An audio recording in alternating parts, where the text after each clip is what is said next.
चाहे परोपकार में करे, चाहे कहीं करे, बढ़िया ढंग से उसका सदुपयोग करे। कृपण बनना कोई बढ़िया बात नहीं है। हाँ, गृहस्थ संग्रह करे, लेकिन अतिशयता किसी की नहीं होनी चाहिए। अब इतना संग्रह न करे कि किसी भिखारी को न दे, किसी साधु को सेवा न करे, किसी समाज की सेवा न करे, न कोनो व्रत करे, न त्यौहार करे, न बेटा बेटी को बढ़िया उचित खर्च करे, तो कोने काम का धन। लेकिन कृपण का धन का कोई ठिकाना नहीं। निरपस्य विचित्तम कृपणस्य वित्तम मनोरथम दुर्जन मानवानम। दुर्जन मानवों का मनोरथ क्या क्या हो जाएगा कोई जानता नहीं है। वो कब आपके ऊपर कौन एक्शन लेगा कोई जानता नहीं, इसलिए दुर्जन से सावधान। और त्रिया चरित्रम पुरुषस्य भाग्यम दयो न जानाति कुतः मनुष्य। पुरुष का भाग्य कब पलट जाएगा ये कोई जानता नहीं है। नारी के चरित्र कब कैसे हो जाएंगे कोई जानता नहीं। तो इस तरह से देखो, इस पर चंद्रहास का भाग्य कैसे पलट गया कोई ठिकाना नहीं। कहा महाराज जी जल्दी से हमको अब चंद्रहास से मिलने का मन हो रहा है, जो इतना सुयोग्य बचपन से भक्त है। कहा मिलेंगे। एक बात जान लो अर्जुन, तुम्हारा घोड़ा चंद्रहास ने पकड़ा है लड़ने के लिए नहीं, तुमसे द्रोह करके नहीं घोड़ा पकड़ा है। घोड़ा पकड़ा है तुमसे मिलने के लिए, भगवान का दर्शन करने के लिए। वो तुम्हारा मित्र होगा, तुम्हारे साथ जाएगा। वो अपने बेटा को राज दे करके घोड़े के साथ वो भी चलेगा। वो मित्र है, वो घोड़ा पकड़ा है, देखो अपने आएगा, हमें बुलाना नहीं पड़ेगा तुझे। वो अपने अब आने वाला है, कथा हमारी विश्राम होते होते वो पहुंच जाएगा। कहा सरकार सुनाइए सुनाइए, इस बालक का चरित्र बहुत प्रिय लग रहा है। कल जो आश्रयहीन भिखारी,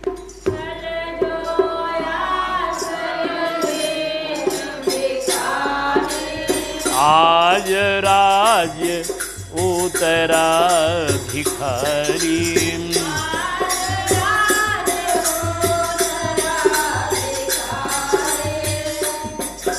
दया कर दिन हो दीन दयाल,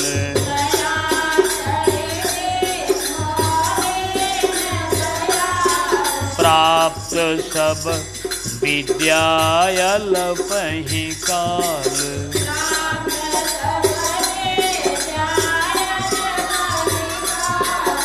वै रहे माता पिता निहाल,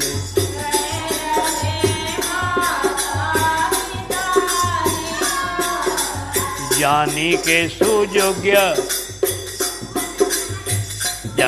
सुयोग्य नृप दिनो राज्य सौंप आही। जानी के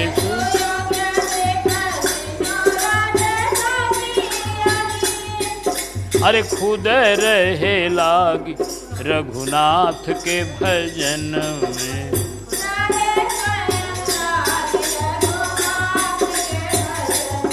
अरे स्वयं रहे लागी रघुनाथ के भजन में।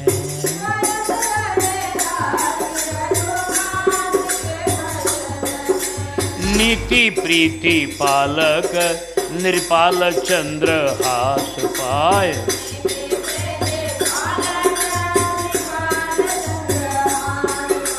प्रजा हूँ निहाल सुख छायो जन जन में।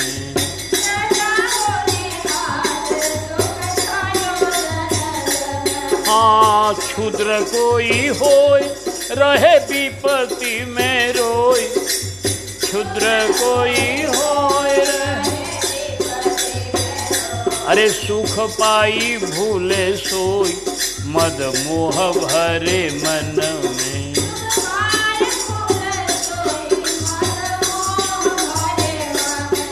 अरे किंतु चंद्रहास को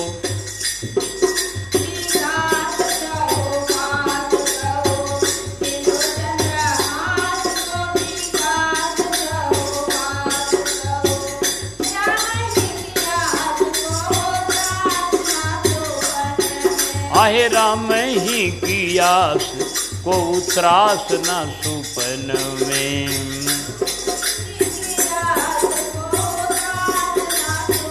अर्पित सम संपत्ति विपत्ति में, यही भगतन की रीति। चंद्रकला जो बढ़त नित, पद प्रीति प्रति। अरे अर्पित प्रभु पद कमल भक्त को, सब अकाज सुकाज।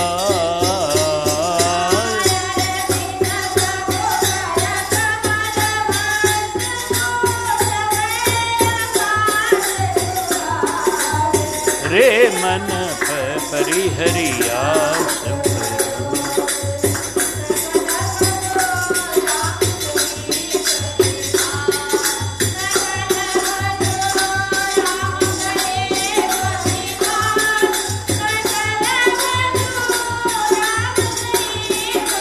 वाज रे मन परिहरि।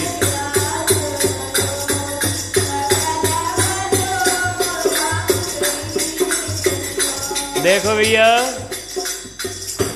दर दर का भिखारी आज हो गया राज्याधिकारी। भगवान ने कृपा का चमत्कार देखो।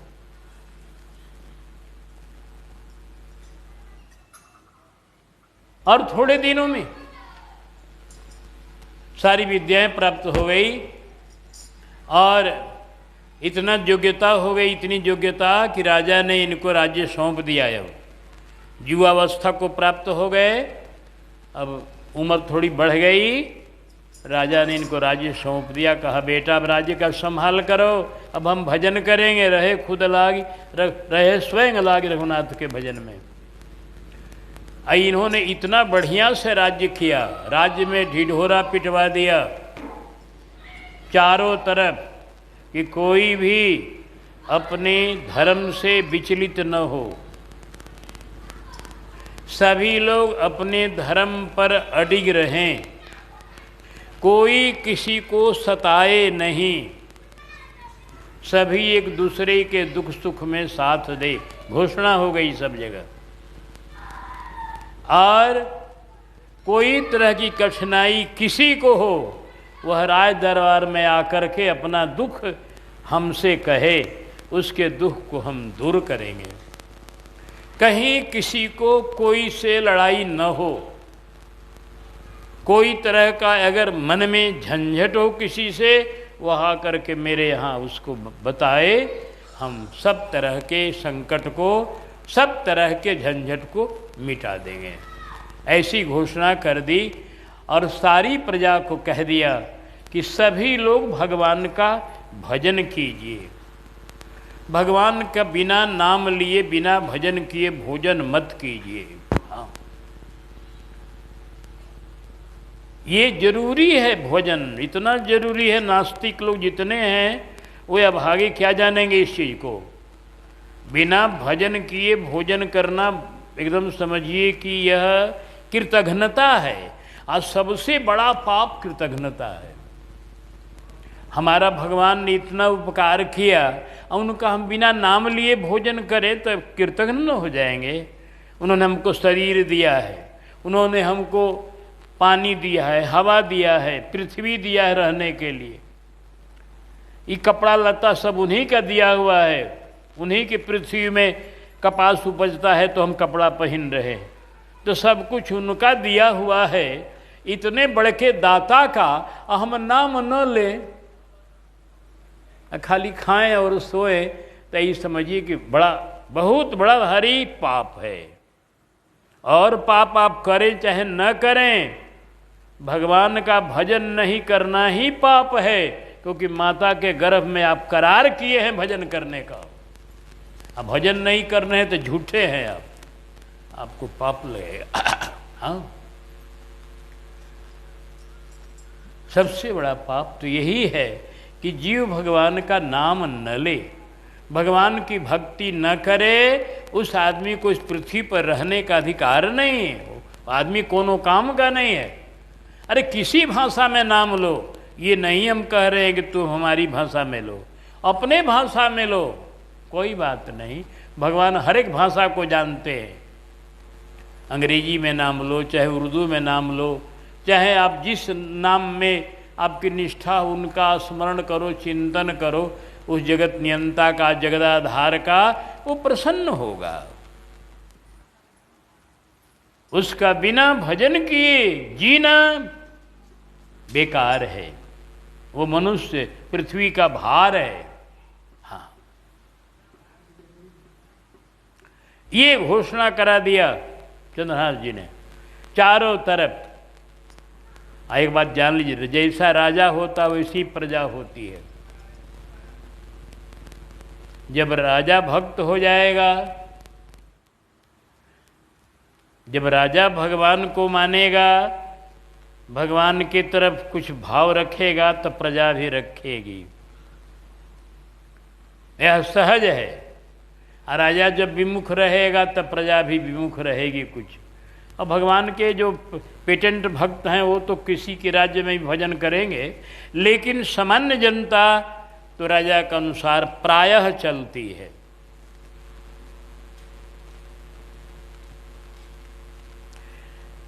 चंद्रहास जी के राज्य में जितने दूर इनका राज्य था, चंद्रावती नगरी का राज्य कोई बहुत बड़ा राज्य नहीं था। इनके राज्य में कई गांव थे? 100 गांव थे बस। इनके राज्य में 100 गो गांव थे। 100 गांव के ये राजा थे। 100 उन 100 गांवों का ये पालन करते थे।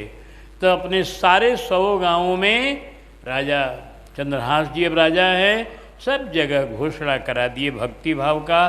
सारी प्रजा अब एकदम निहाल हो गई, भजन करने लगी। कोई संकट अब नहीं है, क्योंकि राजा आज्ञा है कि संकट कोई भी होगा तो हम दूर करेंगे। प्रजा बड़ी खुशहाल है। कुलिंद राजा ने एक दिन पूछा, कहो चंद्रहास जी, कहो बेटा, प्रजा में कहीं कोई कष्ट तो नहीं है? मंत्रियों से पूछा, गुप्तचरों से पूछा। गुप्तचरों ने कहा, मंत्रियों ने कहा, सरकार सारी प्रजा चंद्रहास जी की बड़ाई कर रही है। जहाँ भी हम लोग जाते हैं सभी लोग इनका नाम ले रहे हैं कि इतना सुंदर राजा हम लोगों को मिल गए कि अब बड़ा आनंद है। हाँ, प्रजा में कहीं कोई कष्ट नहीं है किसी को। सुन करके राजा बड़े प्रसन्न हुए। ऐसा ही व्यवस्था ऐसी होनी चाहिए, क्योंकि जासु राज प्रिय प्रजा दुखारी, सो निपावसी नरके अधिकारी। तो इधर तो प्रजा का पालन हो रहा है, बड़ा बढ़िया हो रहा है, सब मंत्री और सारे सब अनुकूल है चंद्रहास जी के, कोई दिक्कत कोई कठिनाई यहाँ नहीं है, अपना चल रहा है राज्य बढ़िया से। अब जरा सा हम लोग चले कुंतलपुर। ये इतना डूब गए अपने बेटा के इस प्यार में, इस बेटा के इस राज्य में, कि हमारे कुलिंद जी महाराज ने कुंतलपुर भोपाल का जो सालाना कर था वो देना भूल गए, बंद कर दिए, भूल करके बंद कर दिए। कई बरस हो गए और चंद्रावती नगरी से कोई कर नहीं आया सालीना। पहले के राजा लोग जैसे कैसे कोई खेत दे देता है, अपने मालगुजारी पर ले लेता है, अपना मालगुजारी पर देता है खेत से, अपने आसामी से ले लेता है पैसा, उसी तरह से बड़े बड़े राजा लोग छोटे छोटे राज्य को किसी के जिम्मे लगा देते हैं और उसे साल भर में कुछ उसका आमदनी ले लेते हैं।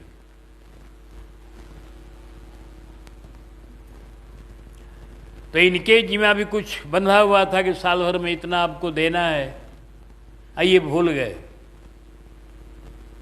कुंतलपुर राजा को ये सालीना वार्षिक कर जो है नहीं चुकाए, तो अब कुंतलपुर राजा को ख्याल आया, करे भाई आज कई बरस हो गए। मंत्री जी, हाँ सरकार, आज कई बरस हो गए कुंतलपुर राज्य से कोई कर नहीं आया। हाँ ये तो बात है सरकार, नहीं आया। क्या उसकी नीयत खराब हो गई? वो कर देना अब नहीं चाहता है, अपने को स्वतंत्र मान लिया, तो जरा आप जाइए, सेना लेकर जाइए। अगर पिछला कर समूचा दे दे बढ़िया से तब तो ठीक, नहीं तो कर असूल कीजिए उसको अब दंड देकर।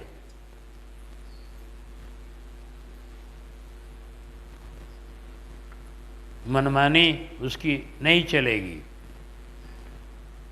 कहा ठीक है सरकार, आप इसके लिए निश्चिंत रहें, हम जाएंगे, देखेंगे उसको। अगर वो राय से कर दे दिया तो ठीक है, नहीं तो हम अपने बल पर उससे वसूल करेंगे। जब जाने की तैयारी हो गई इनकी, तो दृष्टबुद्धि की पत्नी ने कहा प्रधानमंत्री के कि जरा मेरी भी एक बात सुनिए। कहा बोलो। आप जा रहे हैं बाहर में, कहा हम चंद्रावती नगरी जा रहे हैं। ठीक है, आप राज्य कार्य से जाते रहते हैं जहाँ तहाँ, राज्य कार्य करना आपका कर्तव्य है, लेकिन आपका पारिवारिक कर्तव्य भी कुछ है ना। तुम बोलो ना सही, क्या कर्तव्य हम नहीं कर रहे हैं। अरे कहा विषया अब सयानी हो गई है, आपकी बेटी विषया सयानी हो गई है, अब इसके लिए दुल्हा भी खोजिए कहीं। कहा देवी मैं इसके लिए चिंतित हूँ, दुल्हा जहाँ तहाँ खोज करता हूँ, लेकिन अभी इसके योग्य दुल्हा कोई मिला नहीं। एक बात जान लो, किसी पुत्री का उसके योग्य दुल्हा खोजना बहुत कठिन काम है, और इस कठिन काम को मैं अपने ध्यान में रखा हूँ। अब जब योग जुटेगा तो हो जाएगा। कहा रानी उनकी पत्नी ने, हमारे कहने का मतलब ये है कि आप जा रहे हैं बाहर में चंदनावती नगरी, तो उधर ये भी देख लीजिएगा, वो कार्य तो कीजिएगा ही, अब कहीं वहाँ नज़र दौड़ाइएगा इधर उधर, कहीं अगर इसके योग्य कोई आपको वर दिखाई पड़ जाए तो उसको भी देख लीजिएगा। कहने का हमारा मतलब ये है कि वो भी कार्य कीजिएगा, इस पर भी ध्यान रखिएगा। कहा हाँ ठीक है, मैं ध्यान रखूँगा, अगर कोई योग्य मिल गया तो रस्म रिवाज कर दूंगा, मैं तय कर दूंगा। ठीक है। इस तरह से अपनी पत्नी से राय लेकर धृष्टबुद्धि अपना सेन सजाकर और पहुंच गए, चंदनावती नगरी को घेर लिए पहले जाकर। क्योंकि कर बाकी है बहुत दिनों का, घेर लिए, और जो सेवक थे बाहर उनको कहा कि जाओ खबर दो अपने मालिक को कि प्रधानमंत्री जी आए हैं कुंतलपुर के, उसका दिमाग होश में लाने के लिए। वो हमारे कुंतलपुर का वार्षिक कर देना भूल गए हैं, तो क्या नियत है, देंगे कि नहीं देंगे, जाकर जल्दी से पता लगा के आओ। अगर उनकी नियत खराब होगी तो हमारी सेना तुरंत एकदम हलचल मचा देगी और राजा को कैद कर लेगी और अपना कर वसूल करेगी।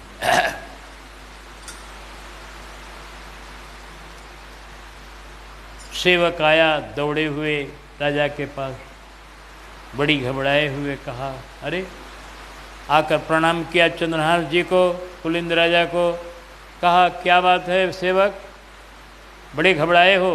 कहा महाराज हाँ, इसके पहले, अभी इसके पहले, ठीक थोड़ी देर पहले श्री कुलिंद जी ने चर्चा किया था चंद्रहास से कि बेटा राजे तुम बहुत बढ़िया संभाल रहे हो, सब काम ठीक है, एक काम मैं भूल गया, उसको भी संभाल लो। कहिए पिताजी कौन कार्य है। कहा मैं कुंतलपुर नरेश का वार्षिक कर चुकाना भूल गया हूँ, जब से तुम आए हो तब से बाकी है। तुम बच्चे थे अब सयाने हो गए, तब से ये बाकी है कर। हाँ, अब उस कर को चुकाना जरूरी है, नहीं तो राजा है, उनके मन में कहीं आ गया तो कुछ कर सकते हैं। तुम कर उनका चुका दोगे तो आनंद रहेगा। हम तो भूल गए हैं, किसी का भी जो देय है उसको बाकी रखना ठीक नहीं, तुम कर को चुका देना। कहा चंद्रहास जी ने, आप निश्चिंत रहिए, हम बिल्कुल समूचा बाकी कर चुका देंगे।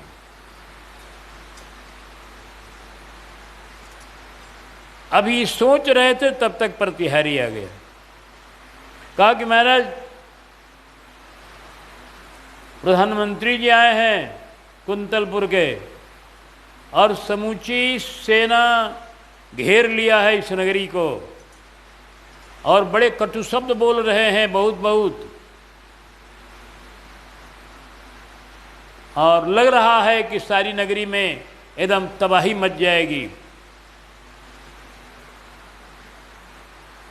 इसलिए मैं घबराया हुआ। चंद्रहास जी तो बड़े गंभीर हैं ना, ये तो भगवान के कृपा पर भरोसा रखना। कहा पिताजी आप घबराइए नहीं, उनका भेंट लेकर और उनका सब कुछ लेकर के हम वहाँ चलेंगे, उनको समर्पित कर देंगे, सांची बात बता देंगे। तो सोचना क्या, उनको कर चाहिए, कर दे देंगे।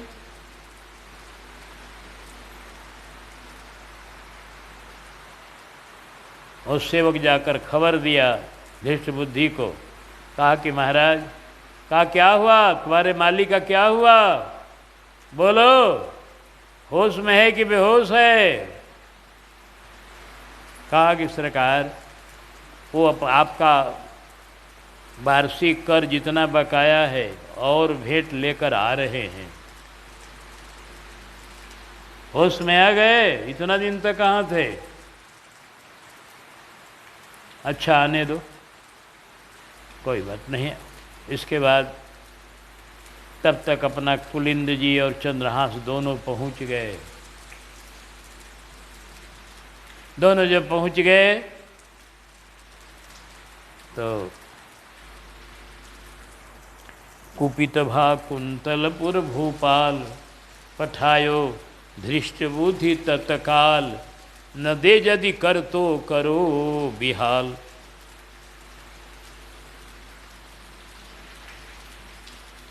आकर जब आगे भेंट दिया, भेंट धर करके दोनों बाप बेटे ने मंत्री जी का स्वागत किया, प्रणाम किया। और कुलिंद राजा ने कहा, मंत्री जी आप हमारे अपराध को क्षमा करें, आपका वार्षिक कर बाकी रह गया था, कारण है कि मैं भूल गया, आपको नहीं दे सका। भूल गया? क्यों भूल गए, भूल क्यों गए? कहा सरकार ऐसी कुछ बात हो गई, आपको तो मालूम है कि मेरे को कोई बेटा नहीं था। कहा तुमको मालूम है कि तुमको कोई बेटा नहीं, तो मैं पुत्र के लिए बड़ी बेचैन था, उसके लिए ब्राह्मणों को बुलाया, पूछा। उन लोगों ने कहा यज्ञ कराओ, तुम्हारे भाग्य में तो पुत्र नहीं है, लेकिन यज्ञ कराओ तो तुमको पुत्र कहीं न कहीं से प्राप्त होगा। तो मैंने यज्ञ कराया, और यज्ञ कराने के बाद यज्ञ की पूर्णाहुति जब हुई तो हमको ये वो बेटा मिल गया जंगल में। जंगल में कहाँ? इस बेटे को प्राप्त करके महाराज हम इतने प्रसन्न हो गए, कभी इसके ही लालन पालन प्रसन्नता में हमको कर देने की अभी सुधि नहीं रही, भूल गए। आपके आने के पहले हमने इस बेटे से भी चर्चा किया है कि हम भूल गए हैं बेटा, बाकाया कर सब देना है कुंतलपुर को। नियत हमारी कोई खराब नहीं है मंत्री जी, हमसे भूल हो गई, आप क्षमा करें।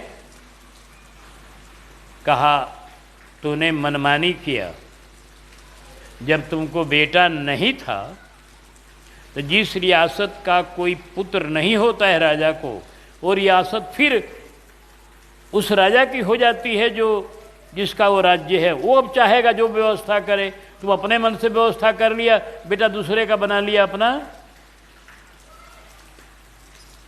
और इसके बाद धृष्ट बुद्धि ने ये भी जब जंगल का नाम लिया, धृष्ट बुद्धि महाराज थोड़ा चंद्रहास को बढ़िया से देखने लगे। और देख करके ख्याल किए तो इनको हुआ करे भाई ये तो लगता है वही लड़का है जिसको मैंने मारने के लिए भेजा था जल्लाद। पूछ बैठे, बोले बेटा तुम्हारा नाम क्या है? बोले सरकार मेरा नाम चंद्रहास है। अरे हो तब तो यही है ये। तो ऊपर से सिर सहलाया, ऊपर से प्यार दिखाया, क्योंकि दुष्ट लोग जो होते हैं ना वो बड़े खतरनाक होते हैं, उनको समझना बड़ा कठिन होता है, बहुत कठिन। साधु को तो आप थोड़े देर में समझ सकते हैं, लेकिन दुष्ट को समझने के लिए कुछ समय लगेगा। वो कपटी होता है, अपने को छिपाए रहता है एकदम।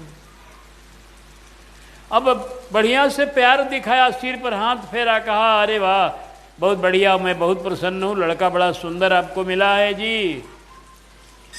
लेकिन आपको मिला है लड़का, लेकिन यह मनमानी आपने किया है, इसके लिए राजा की स्वीकृति चाहिए। चक्रवर्ती के आप राज्य आपका तो है नहीं, राज्य तो है कुंतलपुर नरेश का, आपको दिया गया था संभालने के लिए, तो आप संभाले, आपका बेटा संभालता कोई बात नहीं, लेकिन आपको जो बेटा नहीं है तो फिर राज्य हो गया कुंतलपुर का। अब वो अपना जिसको यहाँ रखे वो रखे, अपने मन से आपने दूसरे का बेटा अपने यहाँ ले लिया है तो कोई बात नहीं। अगर योग्य लड़का है राज्य के तो कोई बात नहीं है। इसके हाथ में एक पत्र लिख रहा हूँ, ये पत्र ले जाकर के मेरे बेटे को देवेगा, जो भी कुछ करना कराना होगा राज्य की स्वीकृति चाहे जो कुछ हमारा बेटा करा देगा। इसको हम पत्र लेकर दे रहे हैं, इसको भेजिए कुंतलपुर। तो इन लोगों को तो कला छला कुछ था नहीं दिल में, कहा ठीक है सरकार चला जाएगा, ये तो आपका आज्ञाकारी बेटा है, हमारा बेटा है, आपका भी बेटा है, जो आज्ञा दीजिएगा सो करेगा। कहा ठीक है। कहा सुनो चंद्रहास, एक पत्र मैं लिख रहा हूँ, ये पत्र ले जाना है, अब मेरे बेटे को देना है मदन को। और एक बात और सुन लो, मदन को देना तो तुम भगवान के भक्त हो, पूजा पाठ करते हो, तुमको तुम्हारे भगवान की सौगंध है कि तुम इस पत्र को पढ़ना मत।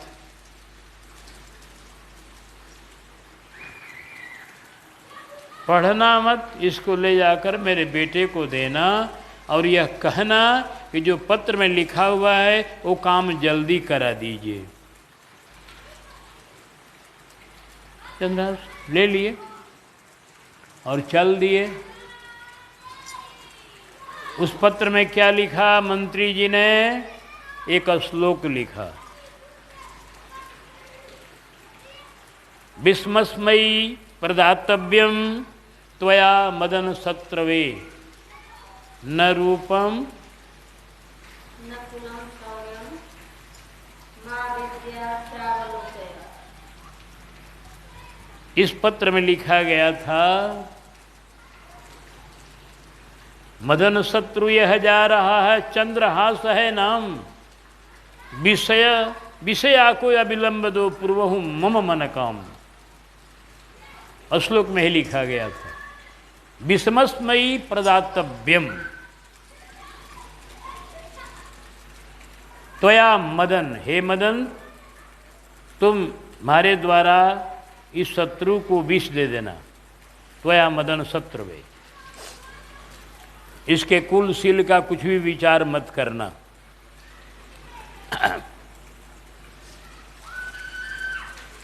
ये पत्र को अपने पगड़ी में बांध लिए आदर पूर्वक, पगड़ी के छोर पर उस पत्र को बांध करके पगड़ी पहनकर और ठाकुर जी को अपने गले में लटका लिए और घोड़े पर चढ़कर चल दिए। मन में कोई कला छला नहीं। दूसरा कोई रहता तो सोचता कि भाई वो मना किया है पढ़ने को, कोनो न कोनो बात है क्या है? जबकि एक बार धोखा हो चुका है, ये जंगल में मारने को भेज चुके हैं, अब वह बात चंद्रहास जी को याद है, भूले नहीं है ऐसे।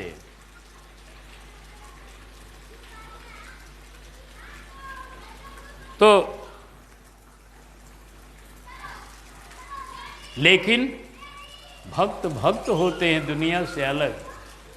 कहा अरे जब शपथ धरा दिया तो काहे को हम पढ़ेंगे, हमें डर कौन बात का है। जो ठाकुर ने जलादों से रक्षा करी वो इस पत्र से भी रक्षा करेंगे। बस आ गए, आकर के बाग में घोड़ा पर चढ़कर चले। मार्ग में मिल्यो सचिव को बाग, मार्ग में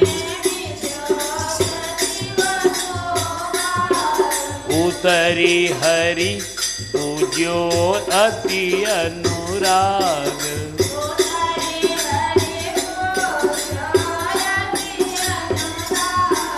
भयो आलस निद्रा गई लाग।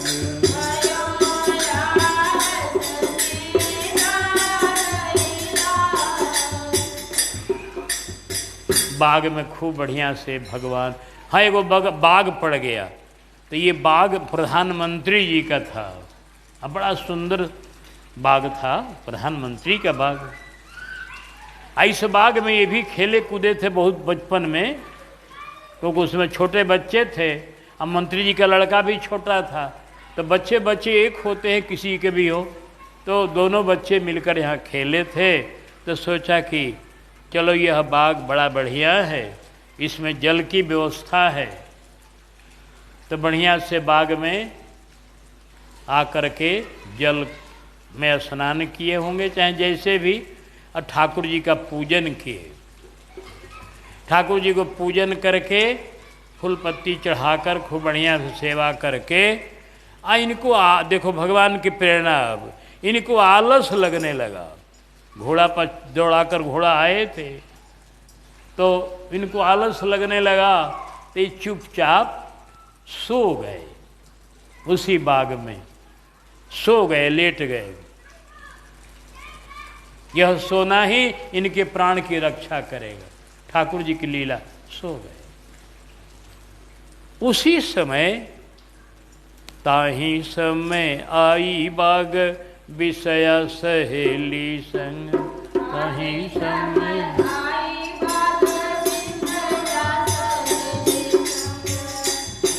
अरे करी अनुराग, भई न्यारी देखी रीझी है।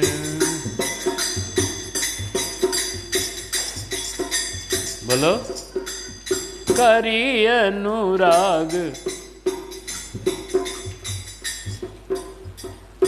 ताई समय विषय आई, और वो थोड़ा उसकी अवस्था भी अब युवावस्था है, थोड़ा बड़ी हो गई है, अब विवाह के योग्य हो गई है। तो अपने सहेलियों के संग आई और उस बाग में थोड़ा घूमने लगी अकेले। अब ये संयोग भगवान की लीला है यह, कि सखियां अलग हो गई और ये अलग अकेले घूमने लगी बाग में।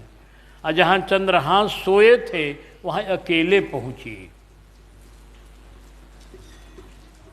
देखा रे मेरे बाग में ये कौन सोया है, ये तो बाग प्रधानमंत्री का है, और साधारण बाग में कोई भले पहुंच जाए, ये प्रधानमंत्री के बाग में दूसरा कौन पहुंचेगा, ये कौन आया है।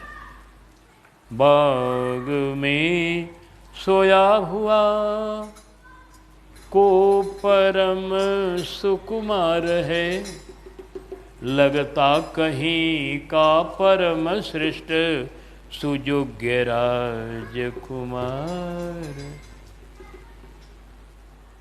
मन नैन इसकी ओर बरबस हो रहे, आकृष्ट हैं। कोई कह रहा अंतर से विषय ये तुम्हारे इष्ट हैं। ऐसा उसको भाव होने लगा कि मानो कोई कह रहा है कि अरे विषया ये तुम्हारे जीवन धन है। मेरी नयन, मेरा मन इसकी तरफ आप आकृष्ट हो रहा है। लग रहा कौन राजकुमार है, इसकी पाग, इसका वस्त्र सब बता रहा है कि कोई राजा है, राजकुमार है। लगता है कि चेहरा हमने देखा है ही कभी न कभी, लेकिन कब देखा है याद नहीं आ रहा है। चेहरा ये देखा हुआ है एक बार नहीं कई बार, और नजदीक से देखा हुआ है, लेकिन कब देखा हुआ याद नहीं आ रहा। मन में सोच रही है आखिर इस बाग में आकर के निश्चिंत सोने वाला, बाग को अपना ही मानने वाला यह कोई, यह कभी न कभी हमारे यहाँ इसका आगमन हुआ है, हमने देखा है इसे। तब तक देखा कि पाग में एक पत्रिका झलक रही है। पाग का झीना झीना कपड़ा था, उसमें पत्र बंधा हुआ था, तो झीने कपड़े में से बाहर से वो पत्र झलक रहा है। उसमें लिखा हुआ है कि मदन, भाई का नाम लिखा हुआ है कि मदन के लिए पत्रिका है। अरे कहा ही तो हमारे भाई का नाम इस पर लिखा हुआ है, मिले मदन। तो मदन इसका मतलब कि मेरे घर की पत्रिका है। तब इसको उसने चट से उस पाग में से, तो निश्चिंत सोए हैं चंद्रहास, पाग में से पत्रिका खोल लिया और निकाल करके और बाँचने लगी। जब उसने बाँचा, रे अवाक हो गई, किसने पिता दी राय, ऐसी गलत अनबूझी तुम्हें।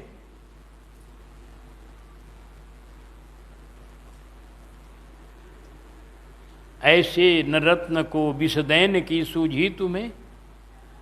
ऐसे नररत्न जो है, ऐसे बढ़िया हर एक तरह से योग्य मालूम होने वाला ही राजकुमार, इनको विष देने की आपको सूझी, विष देने को लिख रहे हैं पिताजी। अरे राम राम, वो बड़ी चिंतन में पड़ गई कि ना ऐसा पिताजी काहे करेंगे ना, बिना कारण के, बिना लड़ाई झगड़ा के, बिना दुश्मनी के ऐसे सुंदर सुयोग्य किसी को विष देने को पिताजी क्यों लिखेंगे। ना ना, ये कभी संभव नहीं।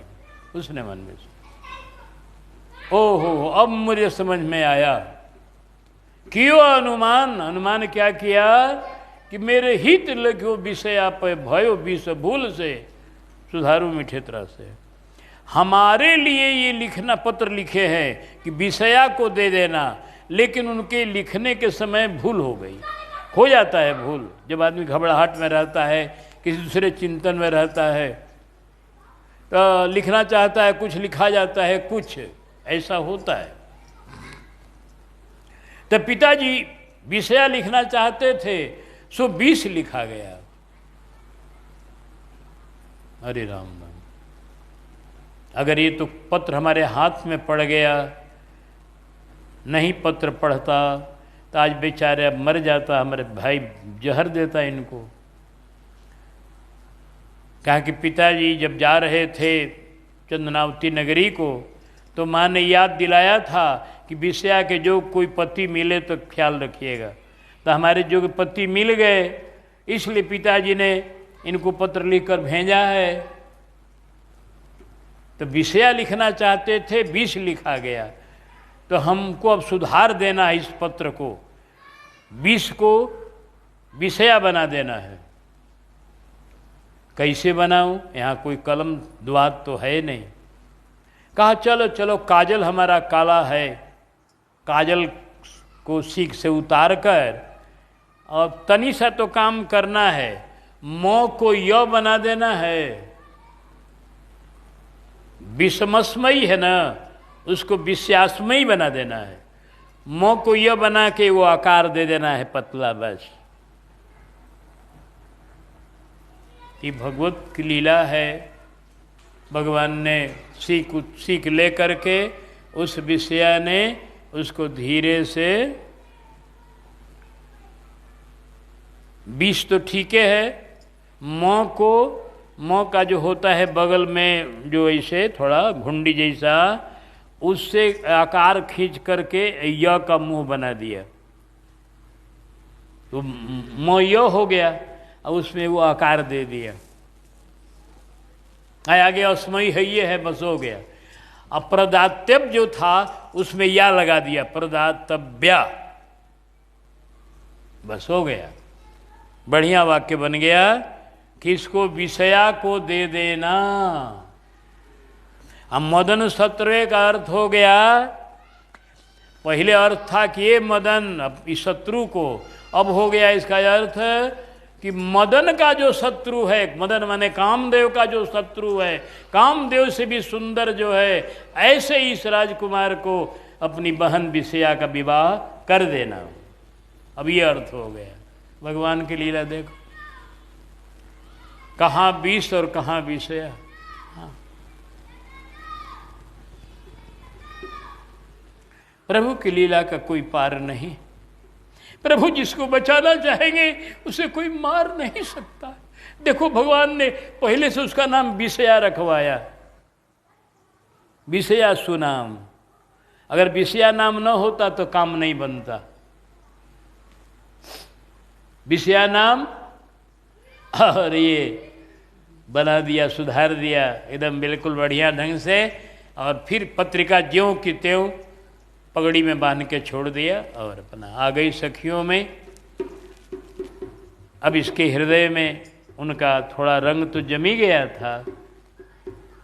इस तरह से सखियों ने देखा इनको तो समझ गई कि इसके हृदय में कुछ लगता है, कोई भावना का प्रवेश हो गया। देखी दशा सखी कहे तुम्हारी अद्भुत गतिमति आज। देखी दशा सखी कहे तुम्हारी अद्भुत गतिमति आज। रे मन परिहरी आस भरो सकल भजु राम गरीब निवाज। रे मन परिहरिया।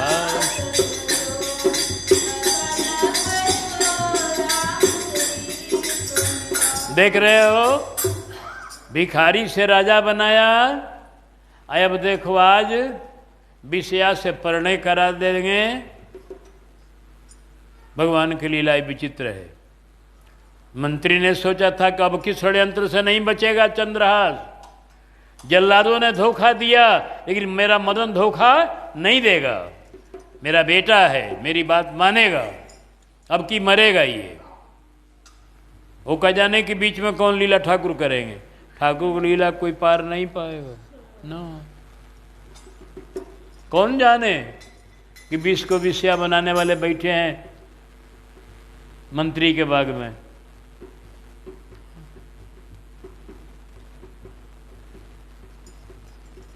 जिसका रक्षक श्री राम, उसे कोई मार नहीं सकता। इधर भक्त की निंद्रा पूरी, और निंद्रा पूरी हुई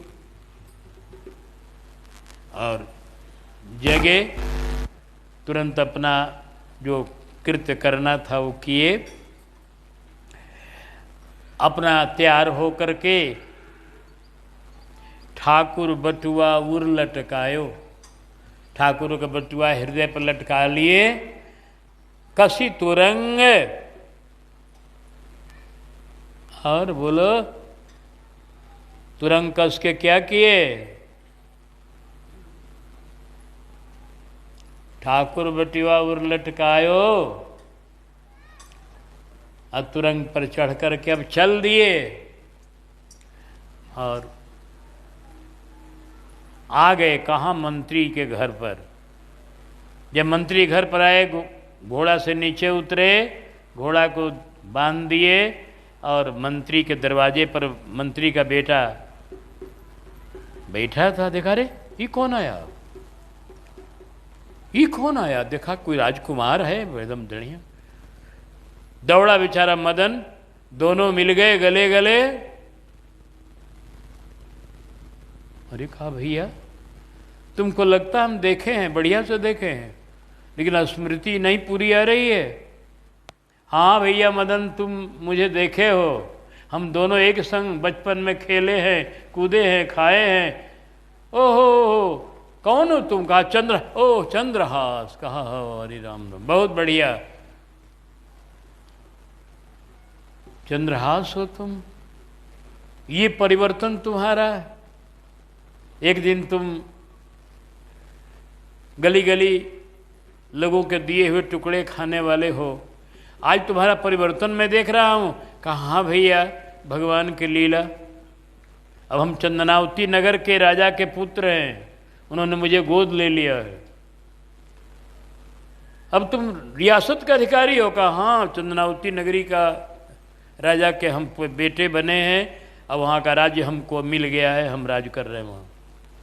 अरे कहा धन्य है प्रभु की लीला, हमको बड़ी खुशी है भैया, बड़ी खुशी है तुमको देखकर। एक दिन वो दिन था जब तुम एक दासी के पुत्र कहते थे, आज वो दिन है जो तुम एक राजा के पुत्र बन करके और राज्य कर रहे हो। भगवान की कृपा तुम्हारे ऊपर है, तुम्हारा भजन कीर्तन इतना गाते थे बढ़िया से, वो सब का देखो कितना बढ़िया फल मिला है कि आप कहाँ से कहाँ पहुँच गए। कहा भैया ये भगवान ने कृपा है। अच्छा ये तो सब कृपा हो गई, तुम्हारे आने का कारण?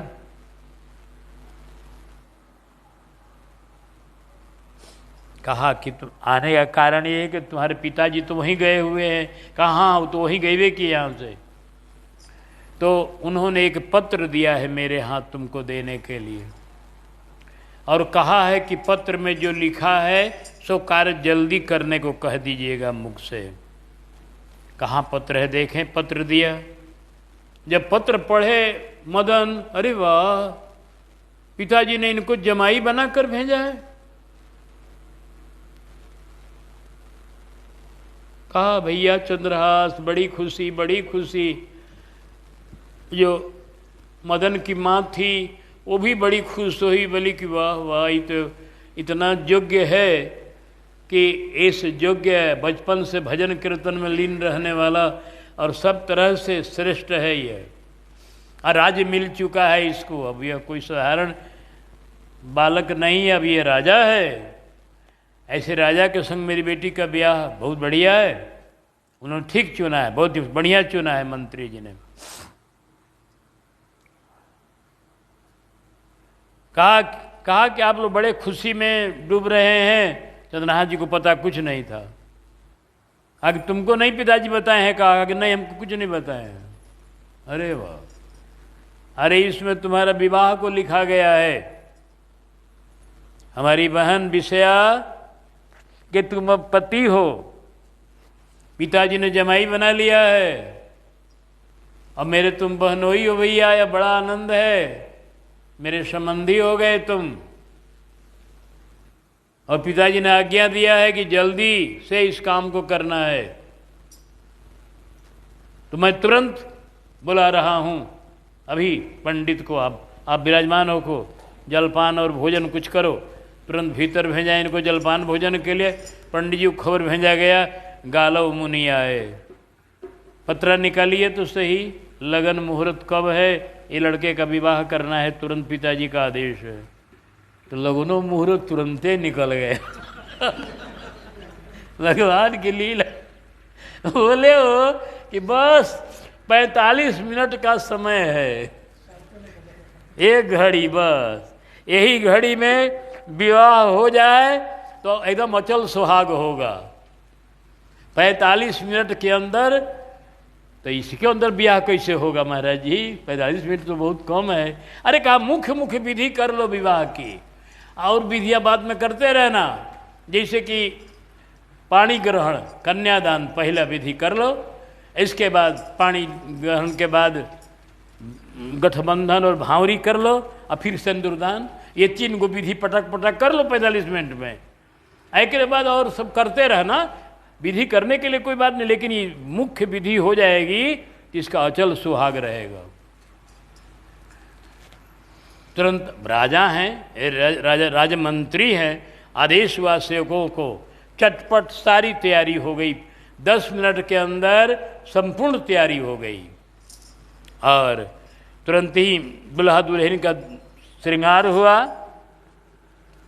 श्रृंगार विषया का हो गया, इनका हो गया, तुरंत श्रृंगार हुआ, तुरंत करके और तुरंत ही पाणी ग्रहण हुआ। पंडित जी मंत्र बोले, बस मंत्र बोला गया, पाणी ग्रहण संस्कार 10 मिनट के अंदर पाणी ग्रहण हो गया।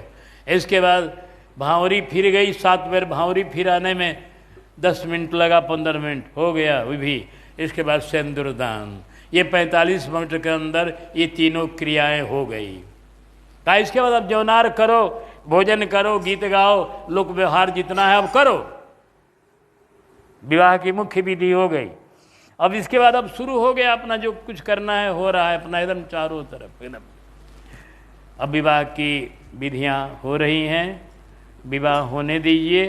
अभी मंत्री जी को मत बुलाइए, मंत्री जी आ जाएंगे तो अभी गड़बड़ होगा, तो अभी मंत्री जी आज नहीं आएंगे क्योंकि समय कुछ अधिक हो गया है, इसलिए हम अब विश्राम दे रहे।